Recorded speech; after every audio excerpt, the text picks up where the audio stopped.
Мы сегодня в первый раз проводим совещание в таком формате, в формате президиума правительственной комиссии по вопросам социально-экономического развития Дальнего Востока. Если говорить о нашей работе в том состоянии, в котором она сегодня находится, то на Дальнем Востоке реализуется более 2400 инвестиционных проектов с оказанием государственной поддержки. На текущий момент вложено 1,2 триллиона рублей в рамках этих проектов. И если все соглашения будут реализованы, то эта цифра будет более 4 триллионов. Но это еще надо сделать. Мы продолжаем работу по развитию социальной инфраструктуры. Напоминаю, что всего на эти цели регионам выделено 98,6 миллиардов рублей до 2022 года.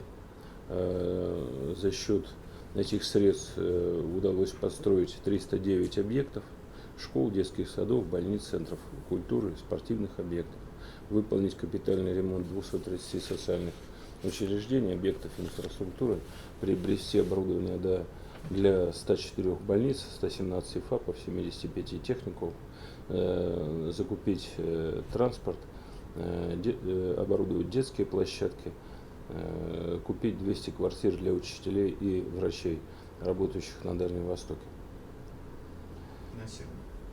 От регионов поступили предложения по перераспределению 4 миллиардов 592 миллиона 200 тысяч рублей. В республиканском бюджете недостающий объем финансирования. Письмо такое от губернатора, руководителя республики мы получили.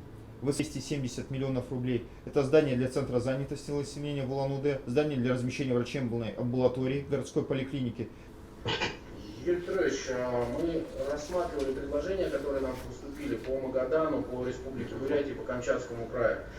По Магаданской области запросили, всех... Может быть. У нас есть институты, сертифицированные, имеющие полномочия. И это не первый случай, когда мы с этим сталкиваемся. Проекты делают, а потом все эти проекты осуществляют здесь контроль и государственное управление этим процессом. Да, Юрий Петрович. На начало работ.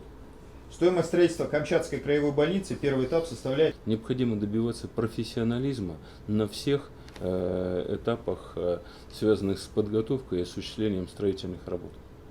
Сейчас этим правительство серьезно занимается, мой коллега Хуснуллин этим серьезно занимается. Там будет снят целый ряд ограничений, дублирования и, скажем так, отягощений административных.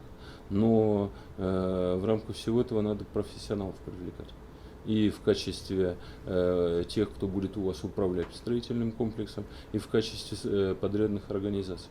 А для того, чтобы приходили профессионалы, все должно быть прозрачно. Не должно нигде коррупции посередине торчать в цепочках принятия решений. Вот надо это все обеспечить. И вот то, о чем я говорил уважаемым коллегами из Минстроя, все, что связано с проектными работами, оно должно быть четко. Проект разработал, дальше работа должна соответствовать проекту. Если проект не позволяет до конца осуществить работу, значит проектный институт должен нести ответственность. Какую, продумайте сами. Лишаться лицензии или материальные санкции должны быть возложены, чтобы он оплатил то, что он не изволил предусмотреть в проекте. В общем, вот все это строительный комплекс, сейчас его работа является важнейшей выходе из кризиса. На него будет обращаться очень большое внимание. Давайте в этой работе тоже примем свое участие.